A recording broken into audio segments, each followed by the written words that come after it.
넘어져도 위로할 자 내겐 없었네. 세상에서 버림받고 귀한 세월 방탕하던 아버지를 만났을 때 제 이름을 깨달았네. 눈물로써 회개하고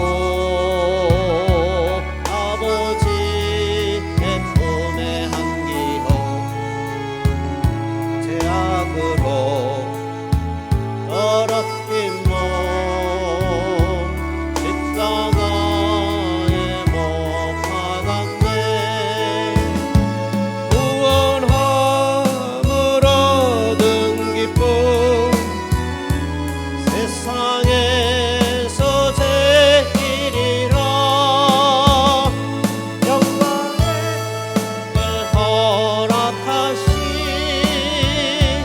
내 주의 숲 찬양하네. 멀고 험한 이 세상 길 소망 없는 나그네 길 방황하고 헤매이며 정처 없이 살아갔네. 의지할 것 없는 이 몸 위로받고 살고 파서 세상에 엇따라가다 모든 것을 다 잃었네. 무거운 짐 등에 지고 쉴 곳 없어 애처로운 몸 쓰러지고 넘어져도 위로할 자 내겐 없었네. 세상에서 버림받고 귀한 세월 방탕하다 아버지를 만났을 때 제 이름을 깨달았네. 눈물로써 회개하고 아버지의 품에 안기어 제약으로 더럽힌 몸 십자가에 못 박았네.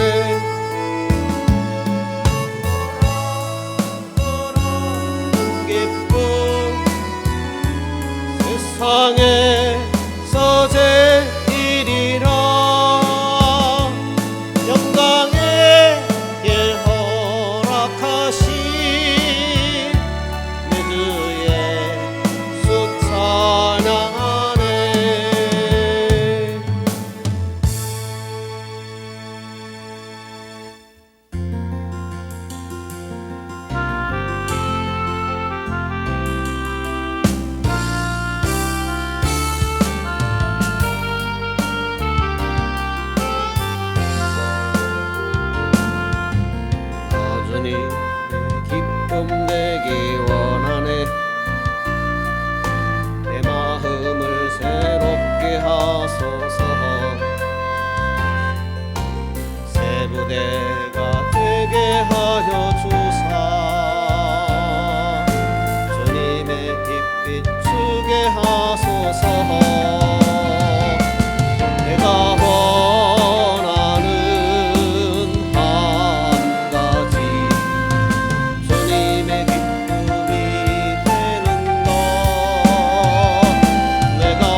마음을 새롭게 하소서. 새 부대가 되게 하여 주사 주님의 빛 비추게 하소서. 내가 원하는 주님의 기쁨이 되는 것,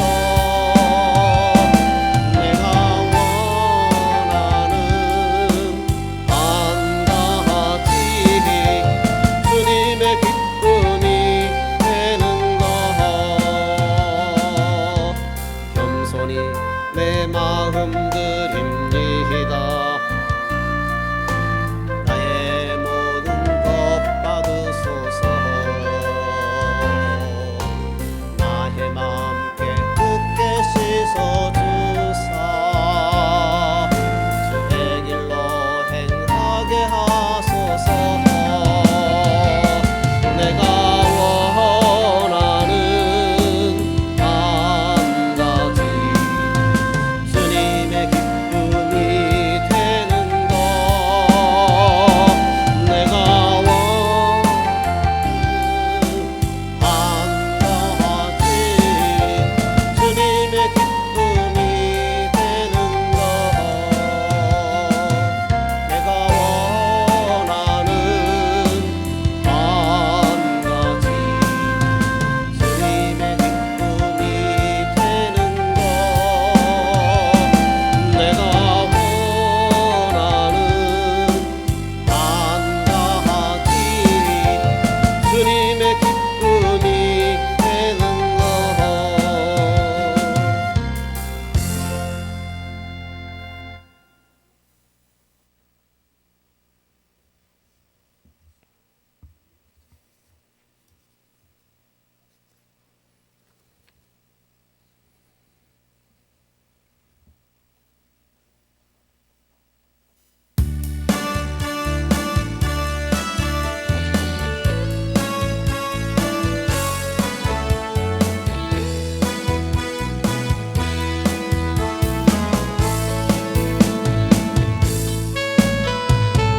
어제같이 이를 줄 너희는 모르느냐. 늘 깨어 있으라. 잠들지 말아라. 주님과 동행하라. 항상 기뻐하라. 쉬지 말고 기도하라. 범사에 감사하라.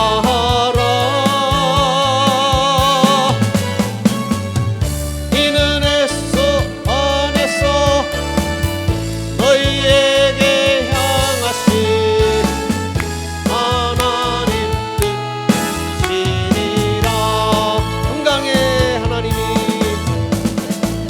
평강의 하나님이 너희를 거룩하게 하시고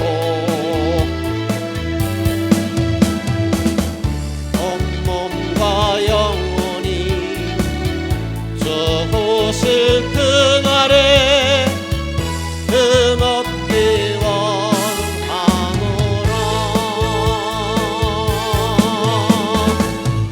항상 기뻐하라. 쉬지 말고 기도하라.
53페이지입니다. 53페이지입니다.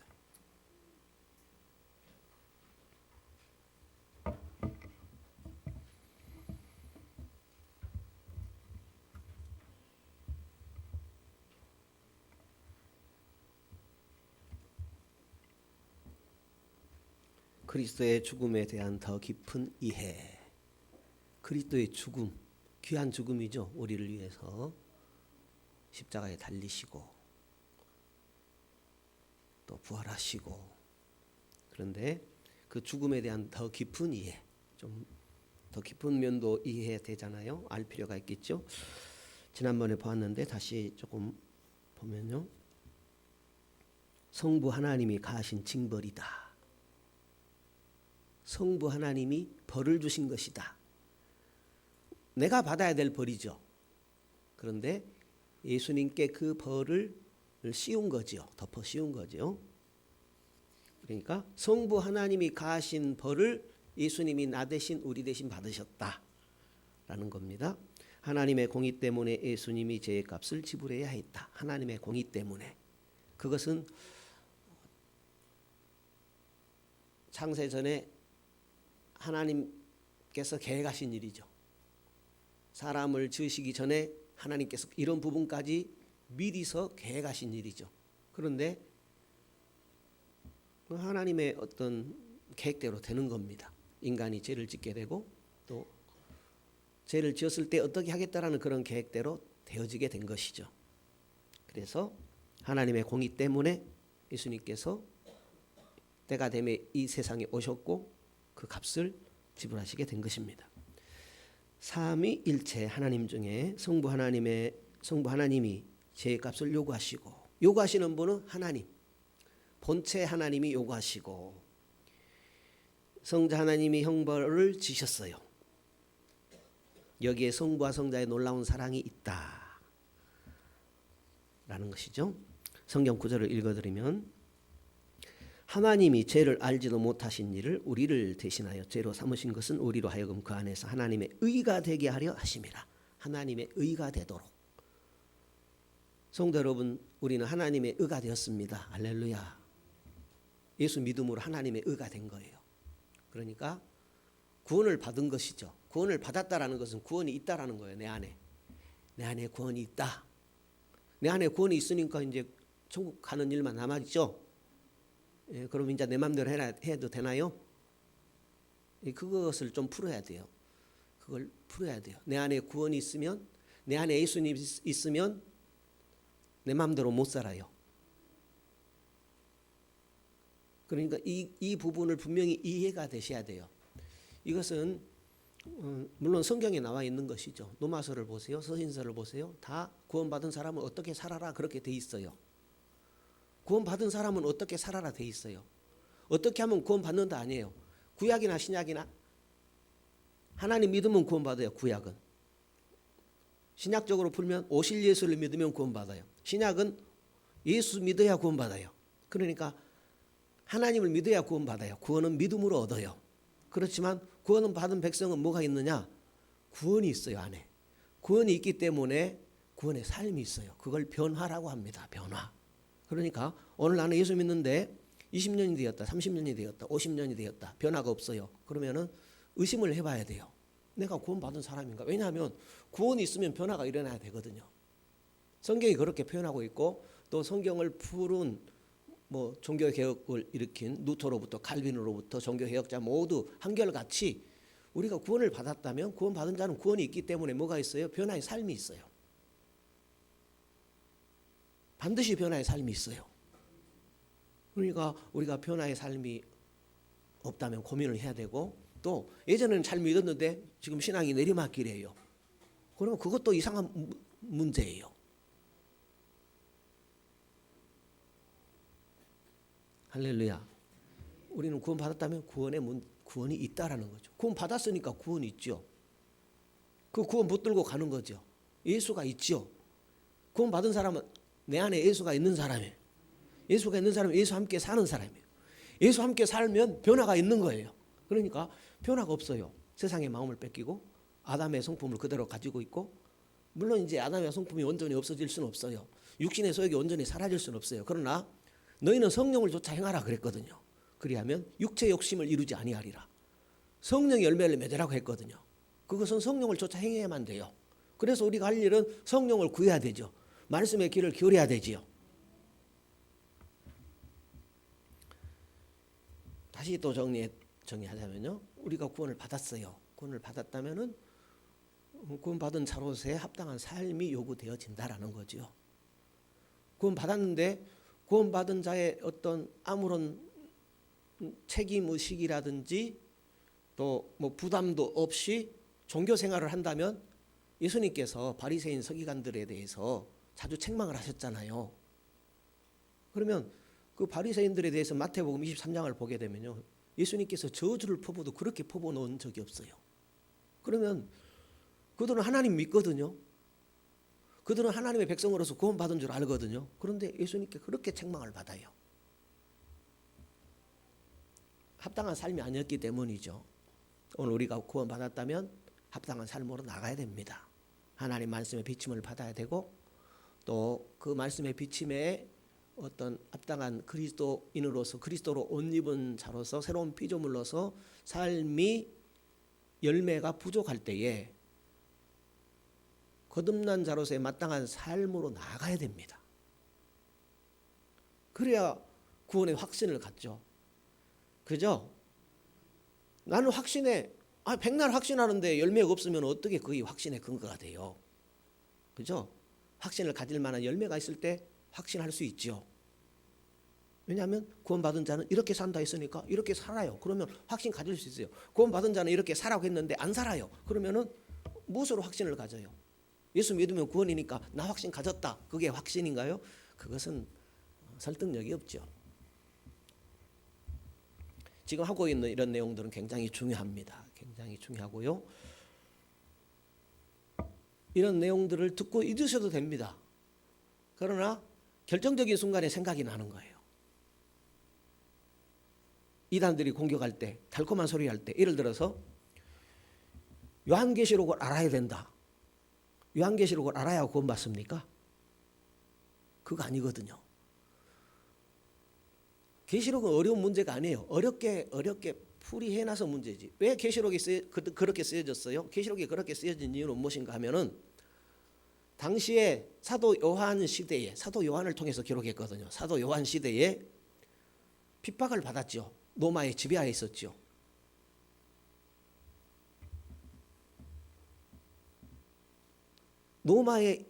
노마라는 표현을 하게 되면 안 되거든요. 노마라는 표현을 하게 되면 공격을 받아요. 잡혀갈 수 있어요. 그래서 상징적으로 많이 쓰여진 것이 계시록이에요. 우리가 주님을 맞이하기 위해서 신앙생활을 열심히 해야 됩니다. 그런 차원에서 쓰여진 것인데 계시록을 모르면 그게 거기에 무슨 비밀이 있는 것처럼 계시록을 알아야 주 맞을 수 있는 어떤 자격을 갖춘 것처럼 그렇게 가르치는 데가 있다고 하면 거기는 이상한데요. 그리고 우리가 신앙생활하면서 중요한 것이 계시록이 아니에요. 예수 믿는 것이 중요해요. 예수 믿고 하나님 백성 되는 것, 그것이 중요해요. 그리고 이렇게 사람들을 회유하기 위해서 교회 운동을 시작했다. 이런 얼토당토하는 말을 뻗뜨리는 분들이 있어요. 성도 여러분, 핍박이 심할 때는 교회가 문을 닫을 수도 있어요. 안 그렇습니까? 그러면 우리가 구원 못 얻습니까? 그건 아니거든요. 교회가 생겨난 것은 하나님의 크신 은혜죠. 사람들이 만든 게 아니에요. 예수님께서 베드로가 신앙 고백할 때 너의 신앙 고백 위에 내 교회를 세우리니 음부의 권세가 이기지 못하리라 그랬어요. 지옥의 권세도 마귀 권세가 네 구원받은 하나님의 백성을 넘어뜨리지 못한다. 그렇게 말씀했어요. 그러니까 사람이 만든 기관이 아닙니다. 교회는 예수 그리스도의 피값으로 세운 그런 신앙 공동체지요.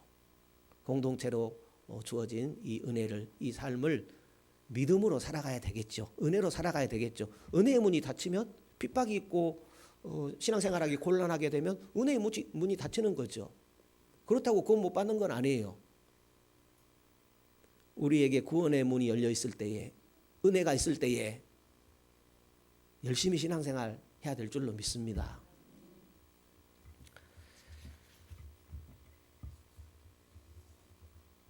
부모들의 신앙이 살아있어야 자녀들을 깨울 수 있는데 부모들의 신앙이 서 있지 못하니까 자녀들은 당연히 설 수가 없어요. 그렇겠지요? 생각을 해보세요. 부모가 신앙이 서 있지 않는데 자녀들이 뭘 보고 신앙을 붙들어요? 안 되는 겁니다. 제가 이 말씀을 드리는 것은 우리 특히 젊은이들을 향해서 하는 말이에요. 젊은이들이 이렇게 교회를 다니는데 그냥 종교생활이에요. 종교생활. 종교생활에 그쳐서는 자녀들에게 남겨줄 것이 없어요. 세월이 많이 가버립니다. 그래서 하나님 알기를 힘쓰고 믿음이 성장할 때 자녀들을 하나님께 돌아오는 그런 은혜를 베푸시는 거지요.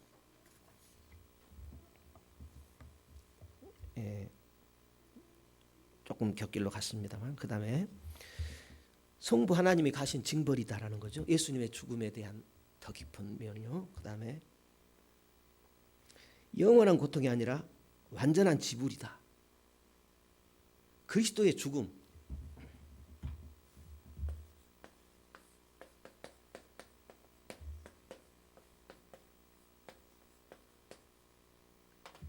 그리스도의 죽음은요, 성부 하나님이 가신 징벌. 그 다음에 두 번째는 영원한 고통. 그분이 영원한 고통 받으셨나요? 아니죠. 완전한 지불한 거예요. 예수님이 영원한 고통이면 지금도 고통받고 있어야 되죠?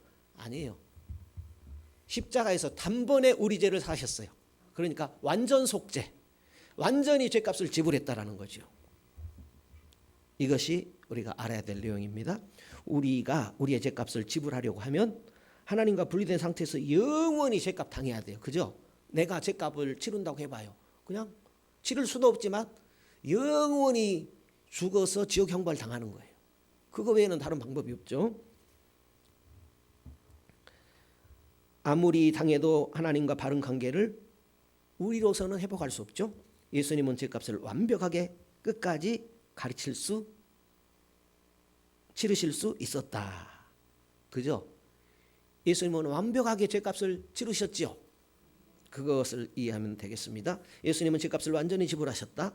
예수님은 일정한 기간에 죄값을 완전히 지불하셨기 때문에 그리스도의 구속은 최종 완성되었다. 죄값을 완전히 지불했으므로 그리스도의 구속은 완성되었다. 완성된 구원을 예수 믿음으로 받는 거예요. 성도 여러분, 우리가 받은 구원은 완성된 구원을 받는 거예요. 그러니까 예수 믿음으로 구원 받았으니까 천국 간다고 이렇게 믿는 거지요. 그토록 예수 그리스도의 구원은 완전하다, 완성했다, 그렇게 표현을 하는 것입니다. 세 번째입니다. 세 번째, 그리스도의 죽음은, 세 번째, 그리스도의 피의 의미. 그리스도의 피는 우리의 구속과 관련되어 있다. 피는 목숨이잖아요. 예수 생명. 그러니까 예수님은 인성과 신성이 있어요. 예수님의 신성이 죽은 게 아니에요. 그분은 신으로서는 죽을 수가 없어요. 신으로서는 내가 왜 죽어? 하면서 자리를 박차면 그분은 우리 속죄를 이루시지 않아요. 자신이 죽을 이유가 없어요. 그러나 인성면에서 예수님은 자신의 목숨을 내어준 겁니다. 예수님의 인성은 100% 흠없는 인성이죠. 우리같이 죄 있는 인성이 아니라 죄값을 지불하기에 흠없는 100% 인성을 지닌 분이죠. 흠없는 인성을 가지셨죠. 그래서 그분은 우리 위한 제물이 되어 주신 것입니다.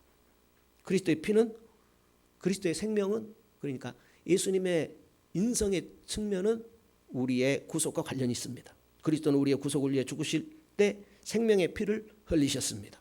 그리스도의 보혈로 우리의 양심이 깨끗해지고 예배와 기도로 하나님께 다가갈 수 있고 남은 죄로부터 점차 깨끗해지고 사단을 이길 수 있고 제약된 삶으로부터 구출을 받게 된다. 이제 이것이 그리스도의 죽음의 깊은 측면이다라는 것. 또 한 가지는 형벌대속입니다. 형벌대속. 그리스도의 죽음은 형벌을 대신 감당하는 것. 예수님이 대신 죽으셨죠. 그러니까 대신 형벌 당했다라는 측면이 있어요. 그리스도의 죽음은 대신 형벌이다라는 거예요. 예수님께서 우리 편에서 우리의 대표로서 벌을 받으신 것이다. 우리의 대표로 받았다. 아담이 우리의 대표로 죄인 되었죠. 그리스도가 우리의 대표로 우리의 죄를 용서받은 거예요. 할렐루야. 그것이 로마서 6장 5장에 보면 기록되어 있습니다. 그 다음에 속죄 용어. 속죄란 무슨 의미가 있는가? 속죄, 제물의 의미가 있어요. 제사함 받으려면 제물이 있어야 되죠. 그런데 우리가 하나님 앞에 제사함 받기 위해서 예수님이 속죄 제물이 되셨어요. 내가 죄 때문에 죽어야 하는데 예수님께서 대신 죽으셨어요. 그래서 예수 죽음은 우리를 위한 희생 제물로서의 죽음이다 라는 거예요. 그 다음에 진노를 달래는 것.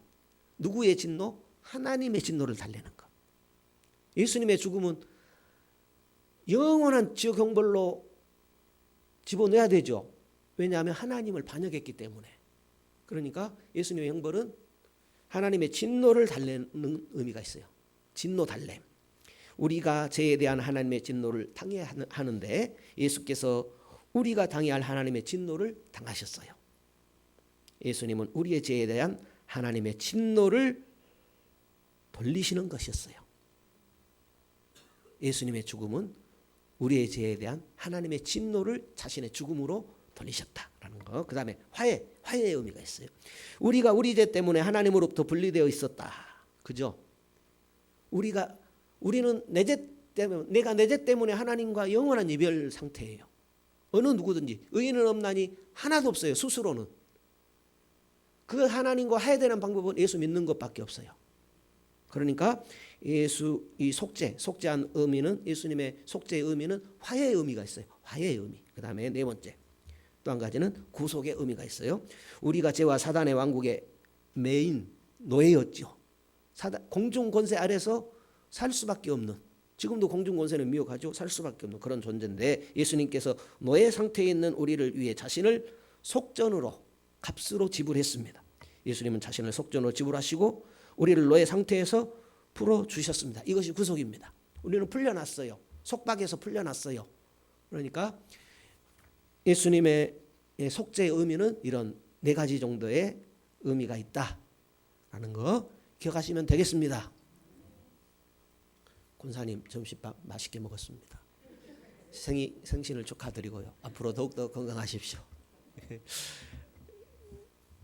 이렇게 너무 많은 헌금을 하셨어요. 그렇게 안 하셔도 되는데 또 자녀들이 용돈으로 주신 거 그냥 다 헌금하셔가지고 점심이 너무 맛있었어요. 위에서 축복해 주시고. 그런데 이렇게 너무 많이 헌금하면요, 거금을 했다는 그런 얘기는 아닌데 그러면 식당에서 불편해요. 왜냐하면 맛있는 거 많이 준비하려면 막 손이 많이 가죠. 그러니까 적당히 하십시오. 적당히 하시고 나머지는 헌금하시고 그리고 또 다음번에 이렇게 또 사용할 수 있도록 그렇게 하시면 됩니다. 왜냐하면 이렇게 남기는 게 아니고 어떻게 하면 싸게 값이 적게 들어가고 맛있게 할까 이렇게 준비하다 보니까 항상 맛있어요. 비용을 최대한 적게 드리고 가장 맛있게 하다 보니까 항상 밥이 맛있어요. 그러다 보니까 그냥 그러면 나는 적게 돼야겠다 그렇게 하지 마시고 이제 적당한 어떤 선에서 이렇게 헌금하시면 이렇게 온 성도들이 맛있게 식사할 수 있습니다. 그 다음에요, 속죄설입니다. 속죄설.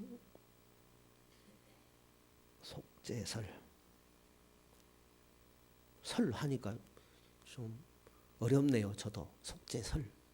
속죄에 대한 어떤 어떤 이야기들, 속죄에 대한 의견들, 그것에 대한 내용입니다. 사단에게 속전을 바쳤다. 속전은 하나님께만 바쳐야 되죠. 그죠? 사단에게 바쳐야 되나요? 예수님이 우리 대신 사단에게 값을 지불했다. 사단의 노여움을 달랬다. 이런 식이에요. 예수님이 사단의 노여움을 달래서 우리가 죄에서 구원받았나요? 그건 아니거든요. 그런데 사단에게 속전을 바쳤다는 이 내용을 주장한 분이요, 유명한 오리겐이라는 신학자예요. 유명하신 분이거든요. 신앙의 어떤 귀한 본보기가 되는 분인데 또 이런 면에서는 이렇게 이상한 설을 남겼어요. 예수님께서 사단에게 속전을 지불하셨다는 그런 설인데 이것은 잘못되었다라는 거죠. 그러면 오늘날도 이런 이상한 이야기를 가지고 우리를 미혹하는 사람들이 있을 수 있죠. 누가요? 이단이. 예수 믿고 하늘나라 가야 되는데 예수님이 기쁘게 섬겨야 되는데 이런 이상한 설들을 뻗들여 가지고 우리 영혼을 망가뜨리는 거짓 교사들이 이 세상에는 있어요. 그렇지 않습니까? 그러니까 성도 여러분, 이 시간 굉장히 귀한 시간이에요. 듣고 그냥 지나갈 망정 참으로 귀한 시간입니다. 필요할 때 생각나서 중요한 것이 무엇인가 붙들게 할 것입니다. 세상은요, 성경 이렇게 이상한 거 꺼내가지고 솔깃하게 해가지고 그거 모르면 하나님의 백성이 아니냐, 구원도 못 받았냐 이렇게 미혹하는데 성도 여러분, 흔들리지 마세요. 중요한 것이 무엇인가라는 걸 붙들면 돼요. 그죠? 계시록 알아야 됩니까? 그거 몰라도 돼요. 예수 믿어야 돼요. 이거 붙들어야 돼요. 내가 성령이다. 내가 예수다. 콧방귀를 껴버리십시오. 예? 뺨을 맞을 사람이에요. 그죠? 영혼을 망가뜨리는 그런 행동인데 영혼과 관계된 문제인데요. 그러니까 내가 성령님이다. 내가 예수다. 들을 생각도 하지 마십시오. 하나님이 우리가 구원 얻고 천국 백성으로서 신앙생활 하는데 어렵지 않겠습니다. 특별한 데 없습니다. 그저 우리가 순종이 부족하고 내가 뭐랄까요? 육신의 생각이 많아서일 뿐이지 하나님의 진리는 이미 드러나 있어요. 그렇지 않습니까? 할렐루야. 그러니까 어떤 특별한 거 들어야, 특별한 데 가야 그런 법 없습니다. 할렐루야. 붙들고 나가십시다. 볼 곳은 나예요. 나. 연약한 나. 바른 길을 쫓아가지 않는 내가 문제지 더 바른 것이 어디 있어요. 그러므로 우리를 솔깃하게 하는 그런 데 기울일 필요가 없는 겁니다. 그런 것 같아요? 안 그런 것 같아요? 사단이 하나님으로부터 원하는 것을 요구할 수 있는 권한을 가졌다는 것은 말도 안 됩니다. 사단은 죄를 지어서 하늘로부터 쫓겨나서 하나님께 아무것도 요구할 권한이 없지요. 사단은 아무런 권한이 없어요. 예수 붙들고 승리하면 됩니다. 성경은 우리가 죄지어서 사단에게 무엇을 빚졌다고 말한 적이 없습니다. 사단에게 빚진 적 없어요. 사단은 그의 본질이 지옥자식이요. 사단은 그의 본질이 우리를 유혹하는 거예요. 그러니까 사단은 상대할 존재가 아닌 거예요. 빚진 것도 없고 예수 이름으로 물리치고 나가면 됩니다. 도덕 감화설 피터 아벨라르가 주장했다고 합니다. 그리스도의 죽음은 하나님이 인간들을 얼마나 사랑하셨으면 죽음에까지 동일시 되셨을까는 도덕 감화를 주는 행위라는 학설. 도덕 감화설 말도 어렵습니다. 무슨 말일까요? 반론입니다. 성경은 그리스도의 죽음이 도덕적 감화를 주는 것이 아니라 그리스도의 죽음은 도덕 차원이 아니에요. 그럼 무슨 말이에요? 죄 때문에 우리의 죄를 짊어지시고 하나님의 진노를 돌리시기 위해서 당하신 고통이죠. 도덕 차원은 아니에요. 영원한 죽음에서 우리를 건지시기 위해서 하나님의 진노를 달래신 희생적 죽음이죠. 도덕적인 감화 이것 정도가 아니죠. 사느냐 죽느냐의 문제를 해결하신 것이죠. 우리의 영원한 죽음의 문제를 해결하신 것입니다. 그 다음에 모본설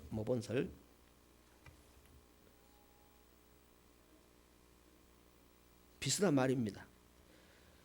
이태리의 신학자 파우투스 소시누스 읽기도 어렵습니다. 추종하는 사람들이 주장하는 학설. 그리스도의 죽음은 우리가 하나님을 어떻게 신뢰하고 복종해야 하는 것을 보여주는 모본이다라는 거죠.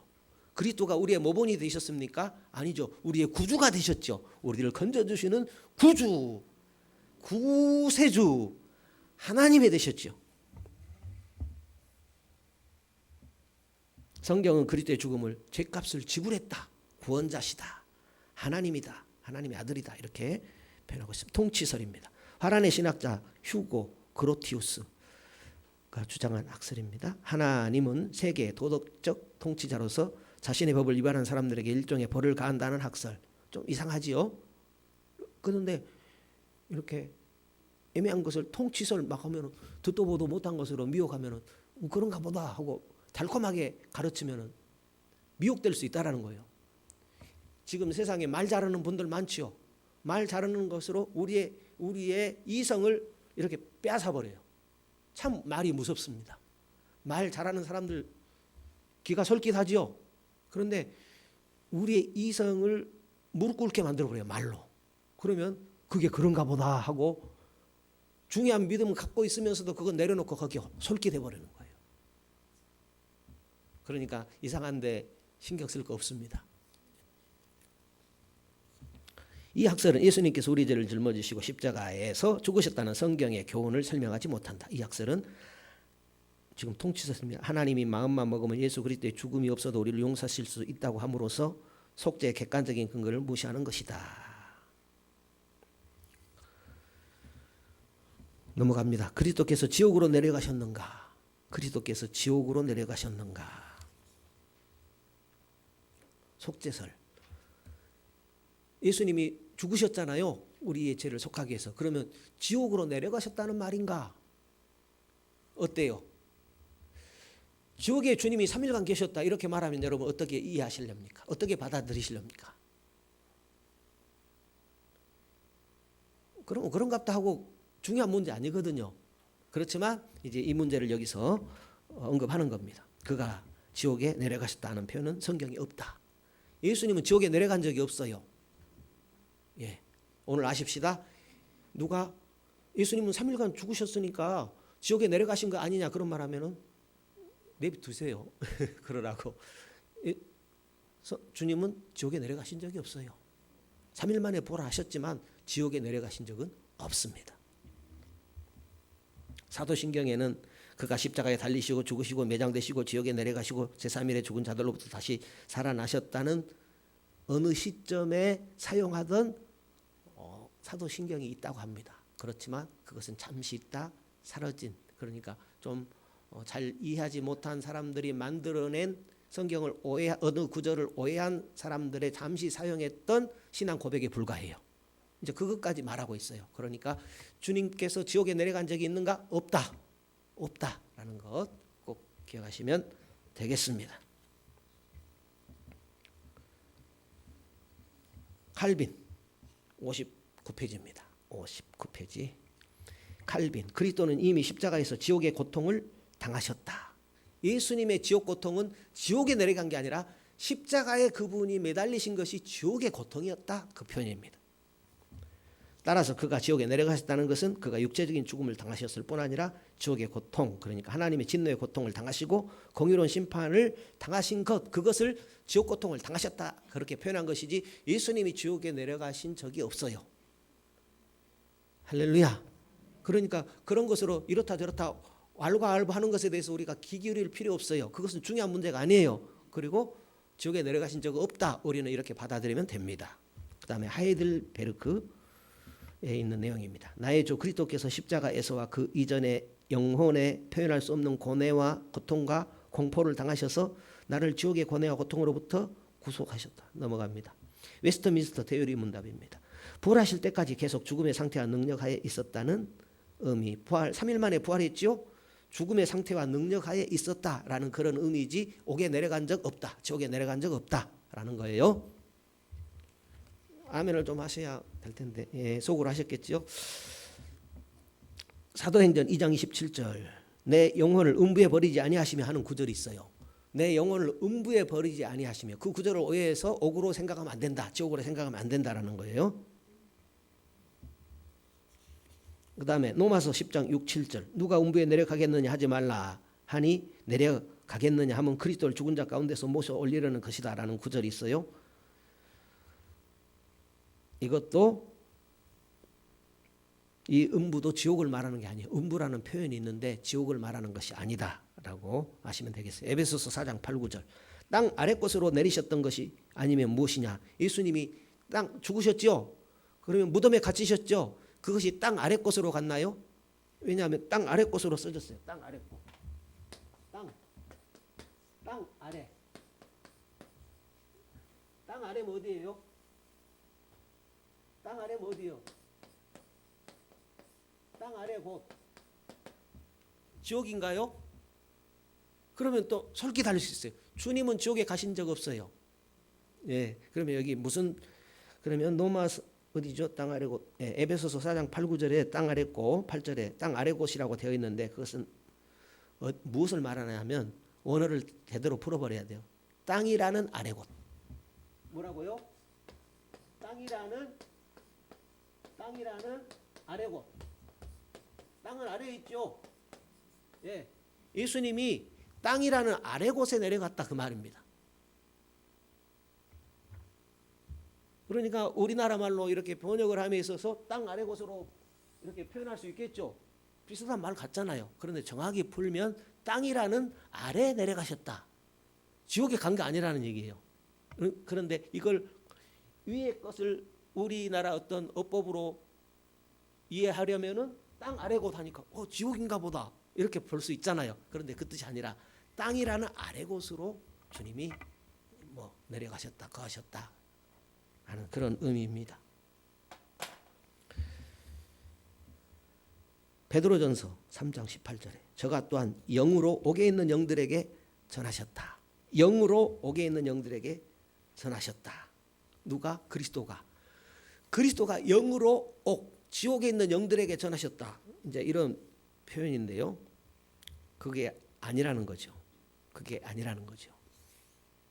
옥의 영들에게 전하셨다. 무슨 말이냐면은 옥의 영들에게 이미 전했다라는 거예요. 옥에 들어가기 전에. 지옥에 들어가죠. 누가? 죄인들이, 그리스도를 믿지 않는 자들이 지옥에 들어갈 수 있죠. 그들이 옥에 들어가기 전에 말했다는 그런 뜻입니다. 그러니까 주님께서 옥에 가신 적도 없어요. 옥에 전도하러 가신 적도 없고 옥에 가서 복음을 전해서 회개하고 나오라 한 적도 없어요. 옥에 간 자는 끝이에요. 옥에 들어가면 끝이에요. 지옥에 들어가면 더 이상 방법이 없어요. 복음은 이 땅에 살아있을 때입니다. 이 땅에 있을 때 복음 받는 거예요. 이 땅에 있을 때 복음 전하는 거예요. 주님께서 다시 한번 회개의 기회를 주는 법은 없습니다. 이 땅에서만 회개의 기회가 있습니다. 옥에 가서 회개하십시오 하는 그런 법이 없어요. 이 땅에 있을 때 복음을 들었던 자들이 믿지 않았다라는 얘기예요. 그러니까 이 땅에 있을 때 누구를 통해서, 노아를 통해서, 노아 시대 때 말씀했지요. 회개하라. 노아를 통해서. 누구를 통해서? 그리스도의 영으로 말했다는 거죠. 누가? 노아가 그의 지식으로 말했겠어요? 그리스도의 영으로. 하나님의 영도 되겠죠. 그리스도의 영으로 노아가 복음을 전한 거지요.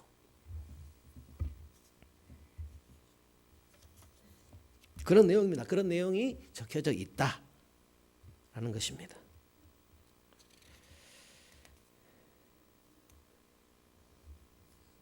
여러분들이 지루해 하시는 것 같아서 그만 넘어가도록 하겠습니다. 몇 군데만 살짝 보고요.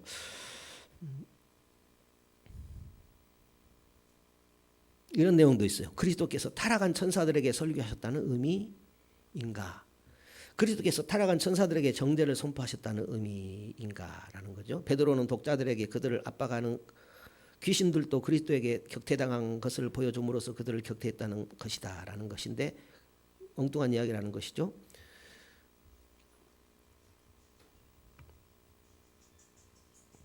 그리스도께서 구약 성도들에게 제가 방금 말씀드린 내용이기 때문에 그냥 넘어가겠습니다. 복잡하니까요. 베드로전서 4장 6절에 죽은 자들에게도 복음이 전파되었으니 61페이지입니다. 베드로전서 4장 6절입니다. 이것이 죽은 자들에게도 복음이 전해졌다는 것이라면 성경에서 죽은 자들에게 제2의 회개의 기회를 제공한다는 유일한 구절이다라는 거죠. 그런데 아니다라는 거지요. 죽은 자들에게는 회개의 기회가 주어지지 않습니다. 살아있을 동안입니다. 죽은 후에는 회개의 기회가 없습니다. 죽은 자들이 살아있을 동안에 그들에게 복음이 전해졌다는 그 말을 죽은 자들에게도 복음이 전파되었으니 이렇게 적혀져 있다. 바른 해석이다라는 거예요. 요한복음 19장 30절입니다. 다 이루었다. 그리스도의 고통과 하나님으로부터 떨어짐은 죽음의 순간 완성되었다는 것. 다 이루었다. 주님께서 십자가상에서 다 이루었다 그랬죠. 예, 그것은 그리스도의 고통과 하나님으로부터 떨어짐은 죽음의 순간 완성되었다. 우리의 속죄, 하나님과 하에 십자가에서 죽는 순간 끝장났다. 다 이루어졌다 하는 말씀입니다. 누가복음 23장 46절 아버지여 내 영혼을 아버지 손에 맡깁니다. 스데반의 경우와 같이 이것은 죽음 직후 고통의 중지와 아버지의 영접을 암시한다. 그랬습니다.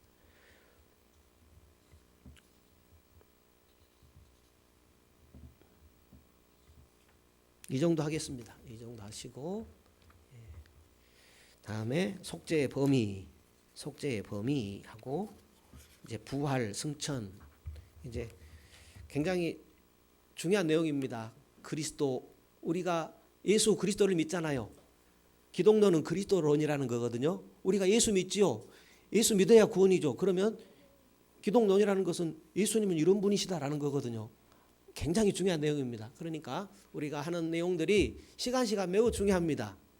예, 중요한 것을 하고 있다라는 것만 꼭 생각하시면 되겠습니다. 그래서 값진 시간이다 이렇게 여겨주시고 잊으셔도 되지만 이렇게 듣도록 노력하시면 좋겠습니다.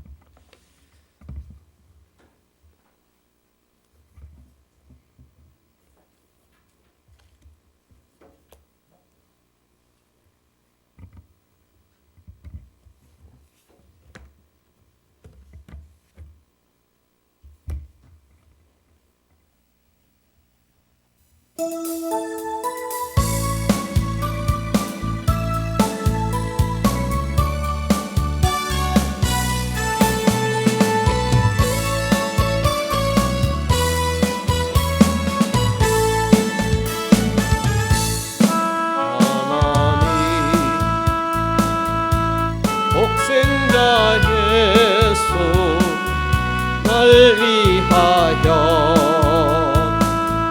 오시한 내 모든 죄 다 사시고 내 모든 죄 용서하시고 죽음에서 부활하신 나의 구세주 살아계신 주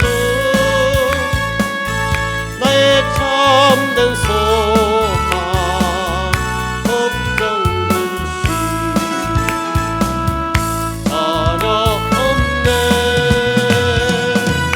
사랑의 주네 갈 길은 더하니 내 모든 삶의 기쁨을 충만하네 주 안에서 거듭난 생명 거두시는 주의 사랑 참 기쁨과 확신 가지고 예수님의 도우심을 믿으며 살리 살아계신 주 나의 참된 소망 걱정 근심 전혀 없네 사랑의 주네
제가 신학교 다닐 때 보면은 은혜가 안 되는 때가 없어요. 어떤 은혜냐? 말씀이 살아서 역사하지 않을 때가 없어요. 어느 목사님이 하든지 어느 교수님이 하든지 말씀이 그날 살아서 역사하지 않는 때가 없어요. 무슨 얘기냐면 내가 목회 현장에 나가서 말씀을 전할 때 말씀이 살아서 역사하겠구나. 아니더라고요. 첫째는 내가 순종을 않고 또 이렇게 성도들에게 영향 미치기도 쉽지 않고 그렇더라고요. 그러나 부인할 수 없는 제 경험은요. 3년 동안 그 기숙사 생활하는 동안에 외부에서 강사가 와서 말씀을 전하든지 교수님이 말씀을 전하든지 했던 분이 또다시 말씀을 전하든지 말씀이 살아서 역사하지 않는 때가 없었습니다. 하나님 말씀은 살아있습니다. 그분은 우리를 살리시는 말씀을 주시는 거예요. 살아나라. 말씀을 주시고 살아나라 한 거예요. 그분의 모습이 보이지 않지만 우리를 살아나라고 주시는 말씀이죠. 살아나십시다. 할렐루야. 네, 하나님 말씀은 살아있고 하나님은 살아계십니다. 주여 한 주간 주님과 함께 승리하는 우리 신앙 되기를 원합니다. 주님 놓치지 말게 하소서. 1, 2분만 기도하겠습니다. 주여 주님 은혜 고맙고 감사합니다. 복된 나라라 하여 주시고 주님을 경배하게 하셨습니다. 주님 한 주간 주님과 동행하기 원합니다. 주님을 기뻐하며 주님의 기쁨이 되며 주님과 함께 기쁘게 주님 한 주간 동행하기 원합니다. 승리의 그리스도인의 삶을 살기 원합니다. 주님 늘 생각하는 것이 주님의 마음을 품게 하시고 말하고 행하는 것들이 주님의 인도하심을 따르는 그런 행함이요 주께 영광 돌리는 그런 삶이기를 원합니다. 주여 이 시간 붙들어 주신 것 감사합니다. 살아계신 주님을 묵상하게 하셨습니다. 살아계신 주님 말씀 붙들고 한 주간 승리하는 성도 되기 원합니다. 승리하는 나의 삶이 되기 원합니다. 깨있게 붙들어 주소서. 아버지의 성령으로 깨있게 하옵소서. 주여 시마다 때마다 주님과 함께 깨어있는 나의 삶이 되기를 원합니다. 주님의 영광이 되고 주님의 기쁨이 되는 나의 삶이 되기를 원합니다. 승리하는 성도의 삶이 되도록 주여 붙들어 주옵소서. 이 시간도 함께 하신 것 감사합니다.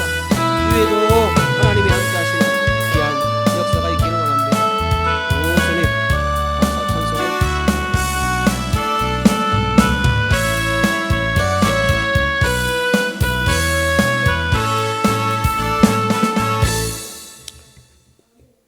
주기도 올리겠습니다. 하늘에 계신 우리 아버지여 이름이 거룩히 여김을 받으시오며 나라의 임하옵시며 뜻이 하늘에서 이룬 것 같이 땅에서도 이루어지이다.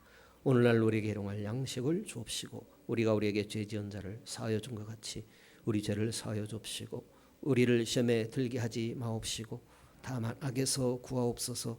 대개 나라와 권세와 영광이 아버지께 영원히 있사옵나이다. 아멘.